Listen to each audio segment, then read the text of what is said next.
오랜만에 뵙는 것 같아요. 네, 오랜만에 뵙는 것 같습니다. 지난 10일부터 20일까지 튀르키예와 그리스 성지순례를 다녀왔습니다. 자정이죠. 주일날 자정 12시 반에 비행기를 타서 11시간 정도 비행기를 타고 이스탄불에 새벽 6시에 내렸습니다. 그래서 새벽 6시에 도착하자마자 밤 8시까지 그날 하루 한 3만 보 걸은 것 같아요. 3만 보 정도 걷고 거의 하루에 차는 4시간 이상 타고 10,000보 이상씩 걷고 그렇게 성지순례를 다녀왔습니다. 집에 와서 몸무게를 재니까 66kg 나가더라고요. 한 3.5kg가 쑥 빠져서 좀 몰랐는데 저울을 달아보니까 체중계를 좀 힘들기도 하고 우리 좀 이제 60대가 넘으신 우리 목사님들은 힘드셔가지고 젊은 사람들도 힘들 만큼 그런 여정이었던 것 같습니다. 또 긴 시간 교회를 떠나 있어서 마음의 부담이 됐는데 우리 성도님들께서 기도해 주시고 또 교회를 잘 지켜주시고 또 염려하지 말라 또 그렇게 얘기해 주셔서 큰 힘이 되고 또 감사한 마음으로 잘 다녀왔습니다. 제가 다녀온 터키죠. 오늘날의 튀르키예는 종교의 자유가 공식적으로 있는 나라입니다. 종교의 자유가 있지만 99.8%가 이슬람을 믿는 그냥 이슬람 국교를 가지고 있는 나라이고 국기도 그렇습니다. 그 지역은 이슬람 지역이었죠. 우리가 역사상으로 여러 가지 많은 십자군 전쟁이니 동로마, 서로마 많은 역사의 배경들이 있지만 나중엔 오스만 투르크 제국이 그 땅을 점령을 하면서 모두가 다 이슬람 국가의 형태가 되어졌습니다. 그래서 그곳에 있던 모든 예배당이 다 모스크, 이슬람 예배를 드리는 곳으로 다 바뀌어 버리게 됐습니다. 하지만 그곳에는 사도 바울의 흔적이 굉장히 깊이 서려 있고 초대교회 기독교인들의 애환과 신앙의 흔적들이 고스란히 남아있는 성지입니다. 저도 처음 가봤습니다. 그 현장을 직접 가보고 또 그곳을 보았을 때 굉장히 뜨거운 눈물이 흐르기도 했고 또 깊은 기도와 또 찬송이 넘치기도 했던 성지순례 여정이었습니다. 성지순례 모든 여정을 다 경험하고 와서 이것을 어떻게 나눌 수 있을까 고민이 참 많이 됐습니다. 오늘 또 몇 가지 사진을 이렇게 보여드리기도 하고 제가 말로 설명을 하겠지만 말과 사진의 한계가 있죠. 그 현장을 제가 다 설명하지 못하는 그 한계에 못내 아쉬움을 갖습니다. 꼭 기회가 된다면 여러분과 함께 그 현장을 함께 보기를 간절히 소망합니다. 그 기회가 꼭 있기를 주님의 이름으로 축복합니다. 네, 이스라엘도 곧 열렸다고 하더라고. 이제 전쟁 그만할 테니 관광 오세요. 이렇게 열어놨다고 하더라고요. 이제 서로 안 싸운다고 오시라고. 그래서 이제 이스라엘도 열렸다는 이야기를 제가 성지순례하며 전해 듣기도 했습니다. 오늘은 이제 터키 성지순례 가운데 소아시아 지역입니다. 그 지역이 소아시아 지역의 성지 중에 오늘 우리가 읽은 에베소, 현재 지명은 에페소스라는 지역, 그 에베소에 관한 말씀을 우리가 함께 말씀을 나누겠습니다. 특별히 요한계시록 2장에 소아시아 7교회에 편지하는 첫 번째 교회가 에베소 교회이기도 하고요. 더불어 사도행전 19장에 가보면 사도 바울이 에베소에 도착해서 그곳에 전도하는 에베소의 현장의 모습을 우리가 말씀을 기록된 대로 볼 수 있게 됩니다. 특별히 에베소는요. 당대의 문화의 문명의 중심지였던 곳입니다. 지도를 보시면 에베소가 저기 있죠. 당시에는 저만큼 들어가 있지 않고 에베소는 항구 도시였습니다.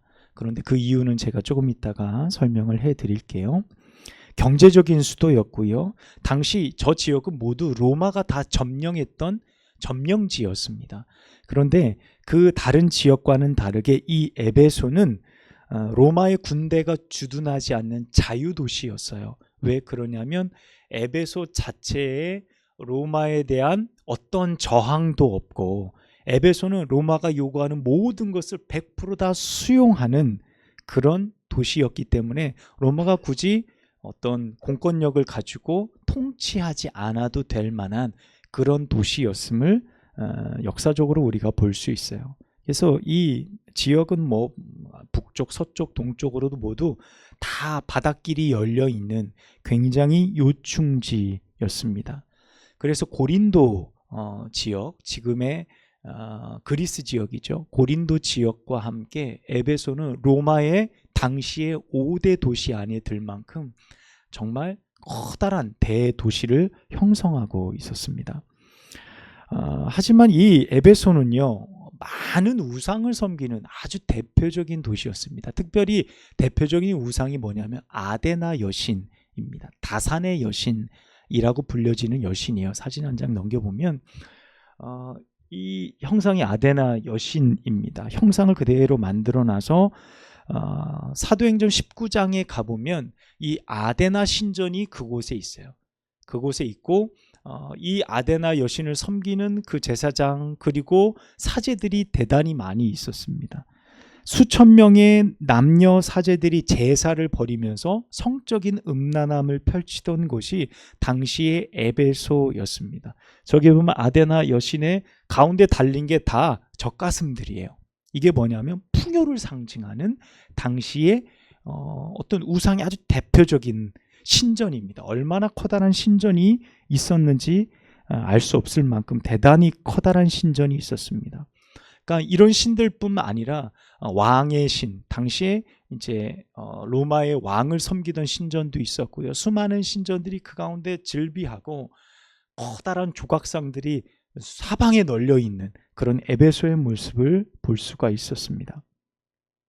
수많은 범죄자들의 중심이 되기도 했고요. 실제로 죄를 지은 사람이 몰래 숨어들어 살아갈 수 있는 그런 나의 신분을 세탁하기에 아주 괜찮은 지역도 바로 에베소라는 지역이기도 했습니다. 그리고 이곳에는 니케라는 승리의 여신도 있었는데요. 여기가 이제 에베소의 모양입니다. 당시 도시인데 대단히 커요. 내려가서 보면은 엄청나게 큰 도시를 형성하고 있습니다. 네, 넘겨보시면. 자, 이거는 뭔 것 같아요? 여기 에베소 지역인데, 여러분 당시에 이 에베소 지역이 AD 한 140년, 50년경 그때 추정을 하는데 이 도시 안에 이미 수로가 다 깔려 있었습니다. 각 집집마다 물이 다 공급되는 저게 토관이에요, 토관. 그러니까 저 토관을 구워서 땅 속에 묻어서 각 집집마다 물이 다 공급이 됐습니다. 그 당시에. 그리고 그 당시에 수세식 화장실도 있었어요. 네, 한 장 더 넘겨보시면, 네, 또 넘기시고요. 네, 앞으로 한 번 더 넘겨주실까요? 네, 이게 수세식 변기입니다. 저기 앉아서 서로 대화하면서 이제 볼일을 보는 거예요. 저 밑에는 상수도가 물이 지나가면서 저기를 다, 그러니까 그 당시에 대단한 기술력, 지금부터 몇천 년이 전에 있었던 2000년 전에 있었던 상황이 이렇다는 거예요. 그러니까 얼마나 문화의 중심지였고 얼마나 많은 것들이 발달된 도시였는가를 우리가 알 수 있게 되어집니다. 앞으로 한 장 다시 넘기시면, 많은 섬기는 신들 중에 여기 보면 니케라는 신이 있습니다. 이 니케는 우리가 잘 아는 세계적인 메이커죠. 나이키의 영향을 여기서 받게 됩니다. 그래서 니케, 영어 발음으로 그냥 나이키로 그대로 발음한 거예요. 그래서 나이키의 상표가 여기에 여신의 이름에서 따오게 되어지기도 합니다. 자, 이곳 주민들은 뭐 아테네 아니면 원주민, 헬라 식민지에 살던 사람들, 유대인들, 많은 사람들이, 다양한 인종들이 모여 사는 도시, 그것이 바로 에베소였습니다. 많은 사람들이 모이다 보니까 무슨 문제가 있냐면 다신을 섬기게 됩니다. 다양한 신들, 자신들이 믿는 신들을 데려와서 거기에 신전을 짓고 커다란 아데나 신전 외에 다른 많은 신전들이 즐비했어요. 그런데 그 모든 신들을 거기는 다 수용하고 포용합니다. 이 신도 진짜 신, 이 신도 우리에게 유익을 주는 신이라고 한다면 모든 신상을 다 깎아 만들어서 그것을 섬기는 일이 너무나도 자연스러운 도시였습니다. 우리가 잘 아는 포스트 모더니즘이라고 이야기하는 어떤 모든 것이 동일하게 적용되어지고 용납되어지는 것들, 그런 사상이 이미 2000년 전에 에베소라는 지역 가운데 있었음을 알 수 있습니다. 어떤 부모가 자신의 집을 유흥가 근처로 혹은 모텔이 있고 술집이 즐비한 곳으로 이사 가기를 원하는 부모가 있을까요? 자식이 자라는 환경에 있어서는 더 좋은 교육 환경이나 더 좋은 환경으로 이사 가는 것이 당연한 것이겠죠. 그런데 당시 에베소 지역에 많은 사람들이 살고 싶어 했어요. 그것이 번화가이고 수많은 종교의 어떤 집합소이고 우상을 섬기는 곳이고 수많은 사람들이 매음을 저지르는 곳인데 사람들이 꼭 한번 가보고 싶은 곳, 그 당시 사람들이 꼭 한번 그곳에 머무르고 싶었던 곳이 바로 에페소라는 지역이었습니다. 많은 선교사님들이 선교 지역을 다니면서 선교하기 어려운 곳이 어디냐라고 물어보면 거의 대부분 말하는 것이 자신을 섬기는 국가일 때 선교하기가 어렵다라고 말해요. 특별히 우리나라에 가까운 일본 같은 경우에는 자신을 섬기는 나라입니다. 그러니까 모든 신들이 질비해요. 너무 많은 신들이, 그 중에 예수 그리스도를 소개할 때도 그 예수님의 유일한, 우리가 유일하게 바라보는 유일한 하나님이 많은 신들 가운데 그저 하나일 뿐인 거예요. 그래? 예수 좋은 신이네. 우리도 받아들일게. 많은 신들 중에 그저 하나일 뿐으로 받아들여지는 거죠. 그러니까 자신을 섬기는 환경 가운데 오직 하나님만이 우리의 생명이십니다. 오직 예수 그리스도만이 우리의 구원자이십니다라고 외치는 그 외침이 너무 허망하게 그들에게 들려진다는 것이죠. 에베소의 환경이 당시 그러했습니다. 이런 열악한 환경 가운데 복음의 씨앗을 사도 바울을 통해 하나님께서 뿌리게 하시죠. 이 에베소 지역은 다른 지역과 다르게 사도 바울이 정말 공을 들이고 애를 쓰게 되어집니다. 이 지역에서 굉장히 오래 복음을 전해요. 3개월 이상의 복음을 전해도 많은 사람들에게 복음을 전했지만 열매가 잘 맺혀지지 않는 거예요. 그래서 바울이 여기에서 2년여를 머물면서 그들 가운데 강론하고 복음을 전하고 더 많이 생명을 전하는 귀한 사역들을 감당하게 돼요. 한번 넘겨볼게요. 또 넘기고요. 네, 여기서 많이 보던 분들이, 여기가 어디냐면 두란노 서원입니다. 우리 서적에 보면 두란노 서원 나오죠. 여기 보면 두란노 서원이고 저 뒤로 돌아가면 도서관이 쫙 돼 있어요. 여기가 당시의 도서관인데 이 당시 1세기 때 여러분 여기에서 소장했던 책이 무려 13,000권이 넘었어요. 당시의 서적이. 그러니까 지식적으로도 굉장히 발달했고 모든 문화와 환경적으로 대단히 발전했던 도시가 에베소라는 지역이에요. 그러니까 이 지역에서 바울이 복음을 전하는데 사람들이 지식적으로 예수 그리스도를 받아들이고 많은 신들 중에 하나로 예수 그리스도를 받아들이니까 복음이 제대로 깊이 뿌리 내리지 못하게 되는 거예요. 그러니까 바울이 여기에서 복음을 전합니다. 한 장 넘겨주시면 저기 쭉 있는 곳이 아치형으로 되어 있는 게 그 도서관 뒤쪽 편이고 여기가 어디냐면 아고라예요. 아고라는 지역이 어디냐면 이렇게 사람들이 모여 지내는 대화를 나누는 광장 같은 곳. 여기서 토론하고 사람들이 쉬고 이야기하는 아고라라는 광장. 이 광장에서 바울이 복음을 전합니다. 그러니까 에페소 사람들이 자기들의 일을 지내고 나서 여기서 사람도 만나고 대화도 나누고 하는 만남의 장소로서 이 아고라 지역에서 높이 서서 그들에게 복음을 전하는 거예요.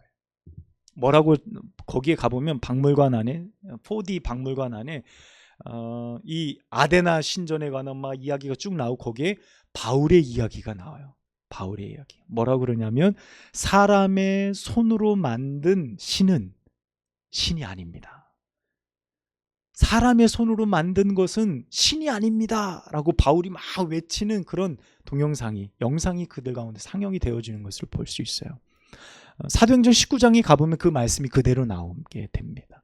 이 광장에서 바울이 열심히 외치는 거예요. 그리고 아까 그 두란노 서원에서 제자들 몇몇의 사람들이 그 복음에 귀를 기울이고 찾아오게 돼요. 그들을 2년여 동안 거기에서 성심으로 그들에게 복음을 전하게 되어져요. 그래서 이 에베소라는 지역, 정말 복음이 깊이 들어가기 어려운 지역에 교회가 세워지기 시작합니다. 그래서 공동체가 생기고 교회를 세워놓고 그곳에 성도들이 함께 예배를 드릴 수 있는 귀한 공동체가 세워지게 되어집니다. 결국 예루살렘, 그리고 안디옥, 그리고 에베소, 이 세 지역은요, 기독교의 당시의 중심지, 초대교회의 중심지의 역할을 하는 귀한 교회로 세워지게 됩니다. 바울 이후로요, 디모데가 이 교회에 관할하는 최초의 감독이 되어지고요. 디모데전서 1장 3절에 보면 이후 사도 요한, 우리가 잘 알듯이 예수님의 마지막 제자, 12제자 중에 유일하게 순교하지 않고 자연사한 사도 요한이 이 에베소에서 마지막 예수님의 어머니 마리아를 모시고 이 지역에 방문하고 여기서 살게 돼요. 그리고 마지막 사도 요한이 이곳에서 죽게 되어지죠. 그 교회도 저희가 방문을 했었는데, 사진 한 장 넘기면, 네, 여기가 당시 에베소에 있는 원형극장입니다. 로마의 원형극장인데, 로마의 5대 도시 중에 가장 큰 원형극장을 가지고 있어요. 몇 명 수용하냐면 2만 5천 명을 수용하는 원형극장이었고요. 2만 5천 명을 수용한다고 하면은 대략 학자들의 추정에 의해서는 10배가 그 도시의 인구였다고 봐요. 그러면 대략 몇 명이죠? 25만에서 30만이 사는 도시가 바로 이 에베소라는 지역이었어요. 그러니까 가장 큰 원형극장을 가지고 있었어요. 당시에 로마들이 점령하면 원형극장을 지었는데 원형극장이 들어갈 인원수의 플러스 10 곱하기 10인 거예요. 그러면 그 인원을 알 수 있었습니다. 자, 넘기고요. 자, 이제 에베소에서 언덕 위로 바라볼 때 요한 기념교회가 있어요. 사도 요한 기념교회가 있는데, 저 비석이 제 발 모습인데, 비석이 뭐라고 되어 있냐면 사도 요한의 무덤이라고 되어져 있습니다. 이제 저기에 정확한 위치는 아닌데 저 지역쯤 이쪽이다라고 표시를 해둔 겁니다. 그러니까 요한이 그곳에서 모시고 살다가 이곳에서 죽고 장사 지낸 곳이다라고 표시되어진 곳입니다. 에베소 교회는 분명히 예수 그리스도의 복음을 듣고 에베소의 모든 문화를 거부하고 복음으로 살겠다라고 결단한 사람들의 공동체로 세워진 교회였습니다. 그 교회로 오늘 요한계시록에 보면 하나님께서 그들의 수고를 안다, 내가 너희의 애씀을 안다라고 말씀하십니다. 여러분 2절 말씀 우리 함께 읽어볼까요? 2장 2절 시작. 내가 내 행위와 수고와 내 인내를 알고 또 악한 자들을 용납하지 아니한 것과 그의 거짓된 것을 내가 드러낸 것과, 또 3절, 또 내가 참고 내 이름을 위하여 견디고 게으르지 아니한 것을 아노라. 아멘. 자, 그들의 수고가 얼만큼이었는지 여러분 우리가 알 수 있습니다. 제가 문화적 배경으로 에베소의 당시의 상황을 말씀해 드렸어요. 여러분, 그런 환경 가운데 살아가면서 내가 개종하고 예수를 믿게 되면 그들과 함께 지내야 돼요. 먹고 살아야 돼요. 장사도 해야 되고, 내가 그동안 우상을 섬기는 일을 하다가 우상을 섬기지 않게 되면, 아데나라는 우상을 섬기지 않으면 밥줄이 끊겨요. 아데나를 섬기지 않고는 그 지역에서 살아갈 수가 없어요. 그들과 말도 붙일 수 없고 어떤 공동체 무리 안에 들어갈 수도 없어요. 그것을 참아내고 견디고 내가 인내했다라는 것, 하나님께서 너희의 고난과 어려움을 내가 안다 라고 말씀하시는 거예요. 너희가 나를 믿지 않았을 때는 그것을 살아가는 것이 아무런 문제가 되어지지 않았지만, 너희가 복음을 받아들이고 나서는 그 수많은 어려움을 견디며 살아간다는 건 내가 안다라고 주님이 말씀하십니다. 그런데 여러분, 오늘 4절 말씀부터 뭐라고 말씀하십니까? 내가 너를 책망할 것이 있다라고 말씀하세요. 여러분, 그 책망의 내용이 뭡니까? 너희의 처음 사랑을 버렸느니라 라고 말씀합니다. 에베소 교회 성도들은 위에서도 처음에 언급했듯이 헬라 문화권에 살던 이방인들, 그리고 아테네, 헬라인 등 다양한 사람들이 예수 그리스도의 복음을 듣고 구주로 예수님을 영접한 사람들이었어요. 그들은 자신들이 즐겨오던 수많은 것들을 복음을 위해 포기할 줄 아는 사람이었습니다. 여러분, 그 이유는 다르지 않아요. 내가 즐기는 것보다 예수 그리스도의 복음의 귀함을 그들이 발견했기 때문입니다. 여러분, 이 시대도 마찬가지입니다. 내가 여전히 교회와 나의 삶 속에서 이리 갈까 저리 갈까 고민하고 있는 신앙의 삶을 살아갈 때, 여러분, 나로 하여금 확실하게 복음으로 완전히 내 삶을 내던질 수 있는 유일한 길은요, 복음이 뭔지를 경험하면 되는 거예요. 예수 그리스도가 누구신지를 내가 확실히 만나면 나의 방황은 끝나는 거예요. 나의 믿음에 어떤 갈팡질팡하는 이런 결단들은 여러분 거기서 다 마무리되어지는 것입니다. 에베소 교회 성도들도 모두 마찬가지였어요. 모두 다 추종하던 그 수많은 신상들을 버리고 복음을 따라간다라는 것은 대단한 결단이죠. 복음을 만나지 않고서는, 경험하지 않고서는 그들이 결단할 수 없는 일들이었어요. 그런데 오늘 하나님께서는 그들을 칭찬하시면서도 내가 너를 책망할 것이 있다라고 말씀하십니다. 여러분, 그 책망은 다른 것이 아니라 너희의 첫사랑을 잃어버렸다라는 주님의 말씀입니다. 왜 첫사랑일까요? 다른 건 너무 잘하고 있는데, 다른 건 너무 열심히 하고 봉사도 잘하고 섬김도 잘하고 순종도 잘하는데, 다른 거 더 잘하면 이거 하나 좀 봐줄 수 있는데, 하나님은 그들에게 말씀하십니다. 네가 이것들을 수고하지만 내가 책망할 것이 있다. 첫사랑을 너희가 버렸느니라 라고 말씀하십니다. 당시에 에베소를 가리켜서 아시아의 빛이라고 불렀습니다. 수많은 사람들이 에베소에서 살기를 원했고 그곳에 머무르기를 원했습니다. 그런데 지금의 에베소의 모습을 보면 폐허가 되어졌어요. 성경 속에서 나온 도시 가운데 서머나 교회, 지금의 지명인 이즈미르를 빼고는 나머지 거의 모든 지역이 다 폐허가 되었어요. 특별히 에베소는 모든 지역 가운데 가장 찬란하게 성장했던 도시였는데 완전히 망해버렸습니다. 원래 에베소는 항구 도시였어요. 배가 들락날락하고 바로 밀접한. 그런데 지금의 에베소를 보면 내륙에서 약 10km 가까이 들어가 있어요. 그래서 항구하고는 이미 멀리, 바닷가하고는 이미 멀리 떨어진 모습이 되어졌습니다. 어떻게 이렇게 되어졌나? 역사적인 고증들을 보면 이미 13세기 때 그 아시아 지역, 소아시아 지역 가운데 대지진이 일어나서 모든 건물이 완전히 다 파괴되어집니다. 그래서 건물들이 다 사라져버리고 폐허가 되어서 사람들이 살 수 없는 곳이 되어졌고, 이미 그 전에 에베소 인근에 있는 카이스터 강에서 계속 퇴적물이 흘러내려오는 거예요. 퇴적물이 쌓여서 바다가 메어지는 겁니다. 거기에 있는. 그래서 점점 내륙으로 땅으로 형성이 되어지면서 이 에베소라는 지역이 바다하고 멀어진, 항구를 잃어버리는 그런 상황이 되었어요. 그래서 이 토사를 없애려고 정말 많은 도시의 사람들이 노력을 했다 그래요. 근데 결국에는 실패하고 많은 사람들이 그 성을 다 떠나고 다른 곳에 이주해서 완전히 폐허가 되어진, 돌밖에 남지 않은 그런 지역이 됐습니다.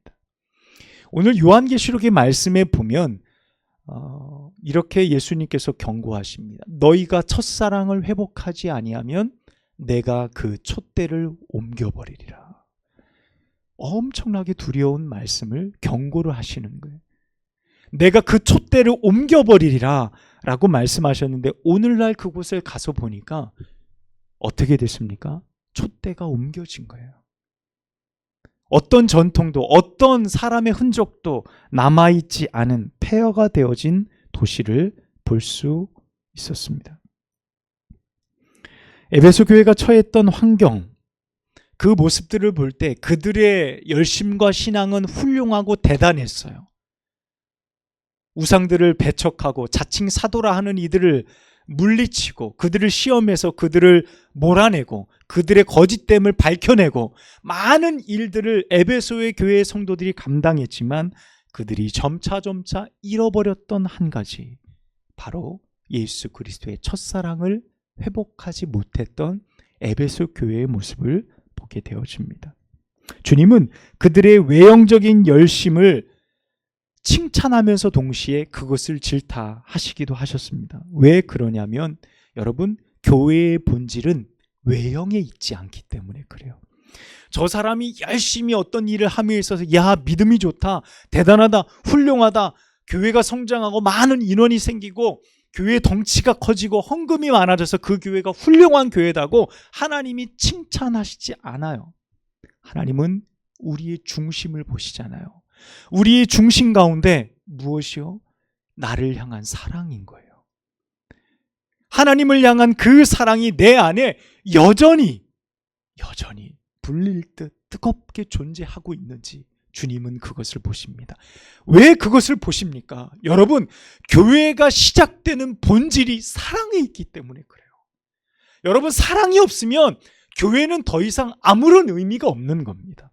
우리가 함께 찬양했듯이 하나님이 우리에게 가르쳐 주신 것이 무엇입니까? 하나님을 사랑하는 것과 내 이웃을 사랑하는 것, 이것이 교회의 본질이라는 거예요. 이것을 잃어버린 외형만 남아있고 형식만 남아있는 교회는 더 이상 교회가 아니라는 것을 오늘 요한계시록의 말씀을 통해, 에베소 교회의 말씀을 통해 우리 가운데 주님은 말씀해 주시는 것입니다. 그러면서 주님은 외치십니다. 회개하라, 돌이키라, 다시 원래의 자리로 돌아오라 라고 말씀하세요. 여러분, 처음 사랑을 회복하는 것이 진정한 회개인 줄 믿습니다. 처음 사랑을 내가 회복하는 것, 주님, 제가 이렇게 수십 년 신앙생활을 해왔지만 주님을 향한 그 첫사랑을 잃어버렸습니다. 제가 이 사랑을 뜨겁게 다시 회복할 수 있는 은혜를 허락하여 주옵소서. 여러분, 이것이 하나님 앞에 진정한 회개의 결단이 되어진다는 사실입니다. 이 첫사랑, 이 첫 행위를 회복할 때 하나님은 분명 우리의 교회 가운데, 교회 공동체 가운데 놀라운 은혜와 부흥을 다시금 허락하여 주실 줄로 믿습니다. 하나님은 그토록 화려했던 에베소의 문명과 또 그 지역을 변화시키지 못했고 세상의 문화에 물들어 버렸던 에베소 교회의 촛대를 옮겨 버리셨습니다. 분명 에베소 교회는 많은 사역을 감당하고 있었고요, 나름 잘한다는 많은 말들을 들었지만 가장 중요했던 사랑의 가치를 상실해 버렸습니다. 여러분, 그 상실은 결국 다른 모든 교회의 본질을 상실케 하는 가장 중요한 핵심 이유이기도 했습니다. 우리는 입이 닳도록 성경의 핵심은 하나님 사랑이요, 이웃 사랑이라고 말하지만 그것을 어떻게 보면 가장 가볍게 여기고 있는지 여러분, 우리의 신앙을 살펴보아야 됩니다. 어떤 일을 잘하기 전에, 어떤 일을 잘 이루어내고 좋은 성과를 내기 전에 여러분 기억하십시오. 내가 그 일들을 통해 나의 함께하는 사랑하는 공동체를 내가 얼마나 품고 사랑하고 받아들이고 수용하고 섬기고 나를 낮추고 있는지 말입니다. 내가 그 일들을 잘 이루기 전에 내가 그를 더욱 사랑할 수 있는 중심이 나의 삶에 있는지 여러분, 그것을 먼저 우리는 발견해야 합니다. 오늘 에베소 교회를 통해 우리가 발견하는 것이 무엇입니까? 아무리 화려한 교회라고, 아무리 잘 갖추어진 모든 환경에 있어서 가장 좋은 환경에 놓여 있을지라도 본질의 사랑을 잃어버린 교회라고 한다면 하나님께서 촛대를 옮기신다는 사실을 우리는 두려운 마음으로 말씀을 받아들여야 될 줄로 믿습니다. 사랑하는 여러분, 하나님을 향한 여러분의 사랑을 회복하는 여러분의 믿음 되시기를 주님의 이름으로 축복합니다. 회개하셔서 돌이키셔서 다시금 사랑을 회복하셔서 주님의 거룩한 일들을 온전히 감당하는 우리 한마음교회 공동체가 되기를 축복합니다. 기도하겠습니다. 하나님 아버지, 오늘 에베소 교회를 통해 우리 가운데 발견케 하시는 하나님의 거룩한 음성이 있게 하심에 감사합니다. 회개하라, 첫사랑을 다시금 첫 행위를 가지라 라고 말씀하시는 하나님의 음성을 듣게 하여 주시고, 내게 잃어버렸던, 혹 내가 깨닫지 못했던 그 첫사랑을 다시금 회복하여서 교회의 본질, 나의 신앙의 본질을 다시금 회복할 수 있는 귀한 은혜가 있도록 축복하여 주옵소서. 예수님의 이름으로 간절히 기도하옵나이다. 아멘.